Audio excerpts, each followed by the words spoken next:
ó wúlò fún tọkọtìyàwó jù, ó dẹ̀ wúlò fún ọmọ ìyàwó, ó dẹ̀ wúlò fún oníṣòwò. Kò sí ẹni tíṣẹ́ yìí ò wúlò fún. Ṣé rí iṣẹ́ yìí? Kí lẹ bá mi wá? Ẹ lọ bá mi wá alágẹmọ gbígbẹ ẹyọ kan. Ẹ lọ kó kúnná dáadáa. Bó bá sọmọ yahoo ni kó lo $1. Bó bá ṣe kọ̀ǹtrátọ̀ ni, àbóníṣòwò ni, àbí ọkọ àti ìyàwó tán mọ̀ pé àwọn ní fi ara wọn, tán mọ̀ pé nǹkan dí ágágá fún wọn. Kọ́kọ́ àti ìyàwó yẹn kán lọ ra ọ̀gá gbígbẹ ẹyọ kan àtòdìdí 1000 naira gánran, kán lọ kó kúnná lórí ọlọ dáadáa.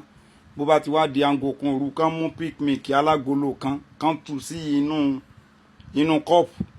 Tán bá ti tú sínú kọ́ọ̀pù kan, picnic alágolo kan, tán bá ti tú sínú mílìkì kan, kán tán lọ tó kúnná yìí, kán wá dà sí inú picnic, kán pò pọ̀, kán ṣe àdúrà ó sì kán gbé mu.